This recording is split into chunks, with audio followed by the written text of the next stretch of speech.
Anna, pourquoi certaines personnes ont tant de mal à changer? Merci pour me poser cette question parce que c'est une question qui pendant des années m'a hantée et je crois avoir répondu de plusieurs façons. Aujourd'hui, je vais vous donner une des raisons pour lesquelles parfois nous avons, ou certaines personnes ont du mal avec le changement. Et c'est, Stéphane, parce que nous avons des bénéfices secondaires. Quand les gens entendent ça, tout de suite, non, mais bien sûr, non, je veux sortir de ma situation, mais pour certains, ils constatent que ça fait 5 ans, 10 ans, 20 ans qui essayent de sortir d'une situation, qui se sont un peu comme bloqués, que la situation peut-être s'est améliorée, mais qu'elle reste encore très présente. Et j'ai voulu faire comme une espèce de grille de lecture des différents bénéfices secondaires, en tout cas les plus courants de celles que je trouve plus présentes dans mes consultations ou dans mes stages, pour que vous, chez vous, vous puissiez faire ensemble, pour que nous puissions faire ensemble un exercice et que vous puissiez déterminer vos bénéfices secondaires s'ils sont présents. Et par la suite, bien évidemment, je vais vous donner des pistes pour s'en sortir. Donc, Stéphane, le premier bénéfice secondaire que j'ai trouvé, et ce n'est pas par ordre d'importance, c'est juste comme ça, comme ils me viennent, c'est l'habitude. Parce que je connais très bien mon problème, c'est devenu ma zone de confort et j'ai peur tout simplement de sortir de là. Un exemple, un travail en union, que ça fait des années que je suis dedans, je sais que je peux faire autre chose, mais je n'ose pas le faire. Un deuxième bénéfice secondaire, c'est la flemme. Et je n'ose pas, je ne veux pas, parce que je n'ose pas, je ne veux pas me donner les ressources, fournir les efforts que ce problème a besoin pour que je m'en sorte. Okay? Un exemple classique, je le vois souvent, des gens m'appellent, ils me disent Anna, j'ai ce problème, qu'est-ce que je peux faire? Je parle, ok, vous pouvez faire des sciences, des stages, etc. Ah oui, quelque part, comme est-ce que tu n'as pas une petite baguette magique pour disparaître de ces problèmes? Ces personnes-là sont en souffrance et ils ne se donnent pas les moyens de sortir de son problème. Ça, c'est un classique. Troisième bénéfice secondaire, c'est l'intensité. Mon problème me fait me sentir vivante. Ça, je l'ai connu pendant des années dans ma vie où je me mettais dans des relations de couple hyper compliquées pour sentir une espèce de saltation, pour répondre à un grand besoin d'intensité que j'ai. Quatrième bénéfice secondaire, je le lis parce que je ne me rappelle pas de tout ça, c'est la fidélité. Mon problème me rend loyal à ma famille. Par exemple, très commun d'avoir la même maladie que ma mère ou les mêmes problèmes d'argent que mon père, etc.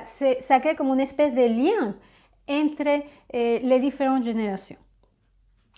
Cinquième bénéfice secondaire de ce qu'on va voir aujourd'hui, c'est l'exutoire, le bouc émissaire. Mon problème est un symptôme d'un autre problème.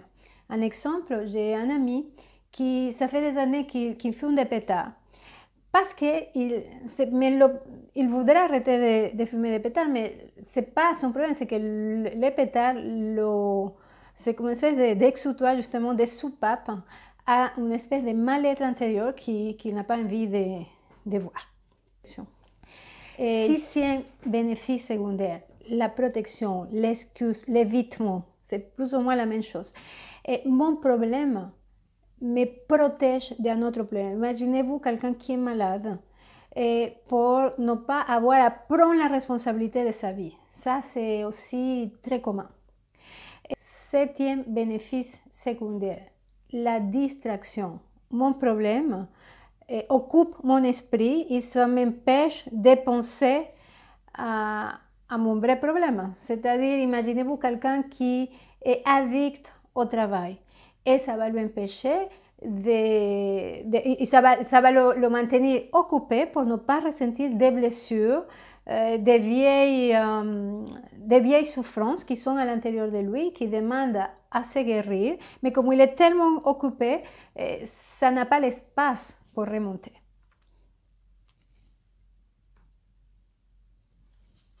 8e bénéfice secondaire, l'identité.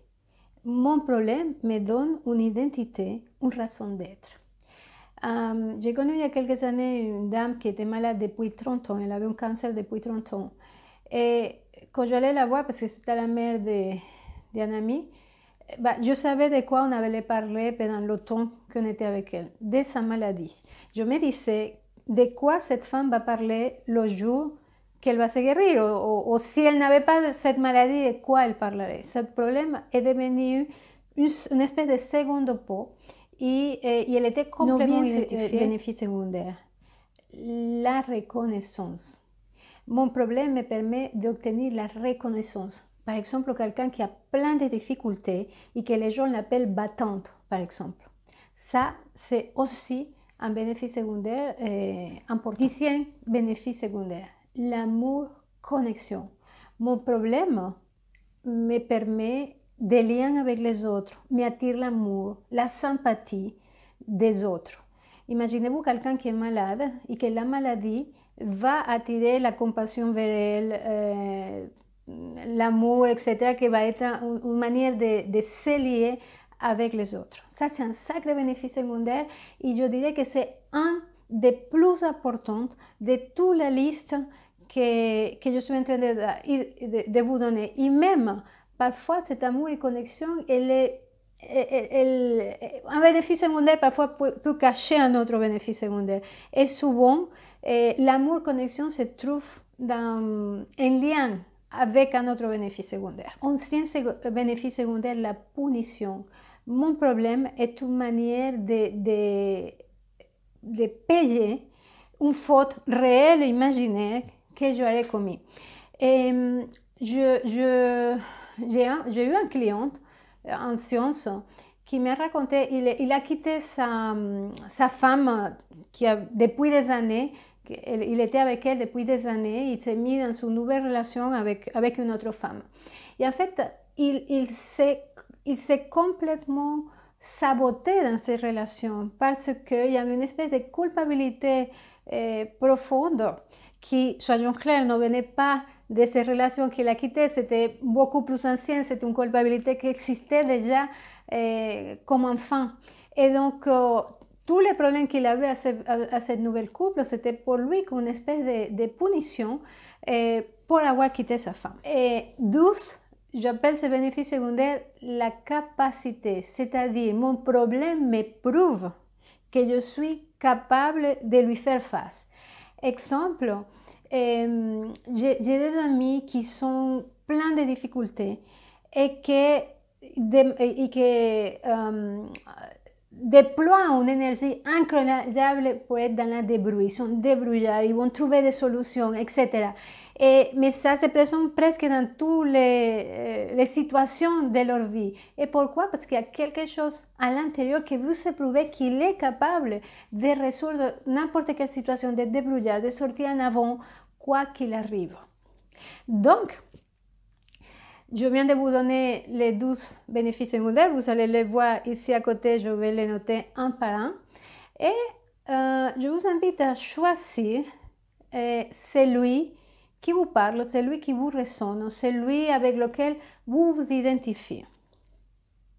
OK? Et vous pouvez mettre cette vidéo même en pause si vous voulez faire des annotations, s'il y a des prises de conscience qui remonte avec cette liste, bien évidemment non exhaustive. J'ai mis les 12 bénéfices secondaires les plus importants, mais je suis sûre qu'il y en a d'autres. Hein. Alors, j'imagine que vous êtes en train de vous poser la question évidente, c'est-à-dire, ok, j'ai tel ou tel bénéfice secondaire. Ah oui, avant de la question évidente, j'aimerais vous dire que parfois nous avons même plusieurs bénéfices secondaires ensemble. Et moi, je dis que quand il y a 1, 2 et 3 bénéfices secondaires, imaginez-vous les enjeux qu'il y a pour vous dans cette situation, parce que ça répond, ce bénéfice secondaire répond à des besoins. Je vais vous parler tout à l'heure. Donc, il y a énormément d'enjeux et donc c'est très difficile de s'en sortir des situations où il y a tellement de bénéfices pour vous. Même, soyons clairs, c'est que les bénéfices secondaires répondent à certains besoins, il n'y a pas d'autres. Par exemple, il y a un bénéfice secondaire qui va vous attirer l'amour, donc ça va répondre à mon besoin d'amour, mais il vous laisse dans une certaine zone de confort, de victimisation, vous ne répondez pas à la partie de vous qui a besoin de grandir, qui a besoin d'évoluer, qui a besoin de prendre sa responsabilité, son pouvoir, etc. Et la difficulté avec les bénéfices secondaires, c'est qu'ils ne sont pas globaux, ils ne sont pas holistiques, ils ne sont pas écologiques, si vous voulez. Et ils vont répondre à certains de vos besoins, à certaines de vos demandes intérieures, mais pas à d'autres. Et la question évidente que j'imagine vous êtes en train de vous poser depuis quelques instants, c'est ok, j'ai déterminé que j'ai tel ou tel bénéfice secondaire, qu'est-ce que je peux faire? Un bénéfice secondaire cache un besoin. Et je vous invite à connecter cette situation. Et même les bénéfices secondaires, ils le suggèrent déjà le besoin. Le bénéfice secondaire qui vous permet d'être en lien, en connexion, c'est quoi le besoin? C'est le lien, c'est la connexion, c'est l'amour. Le bénéfice secondaire, le premier, que c'était la zone de confort, c'est un besoin de sécurité. Donc, sont déjà plus ou moins suggérés même dans le nom du bénéfice secondaire. Okay? Donc, je vous invite à, connecter votre problème et deux, ressentir le bénéfice secondaire dans la liste que je viens de vous donner. Et trois, trouver le besoin qui se trouve derrière. Ok? En bas de cette vidéo, vous allez trouver une liste de sentiments et de besoins pour que vous puissiez, si vous aider à trouver le sentiment et le besoin. Alors, c'est vrai, je vous invite à connecter le bénéfice secondaire dans la liste et à ressentir qu'est-ce que ça vous fait de connecter ce bénéfice secondaire. Pour certains, je me sens triste, je me sens en colère, je me sens confortable. Vous allez, c'est différent pour chacun, ok?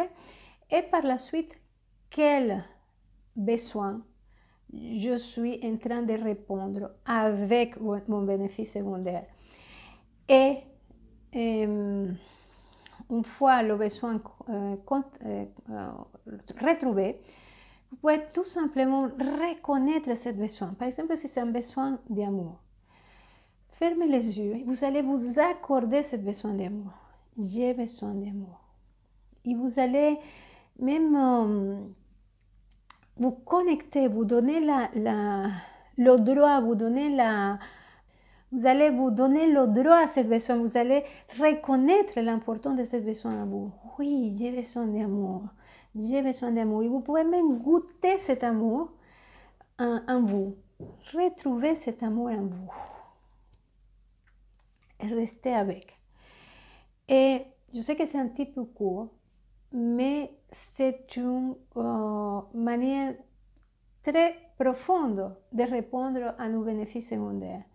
Et dire non, je ne vais pas faire ça, je vais contourner mon bénéfice secondaire, je vais me forcer à faire différent, c'est difficile. Nous avons besoin de répondre aux besoins justement qui sont en train de se manifester d'une manière non respectueuse pour nous, parce que comme je vous disais, ça va répondre à certains besoins, mais pas à d'autres. Donc je fais un récapitulatif. Vous prenez, vous pensez à votre problème, vous ressentez votre problème dans le corps.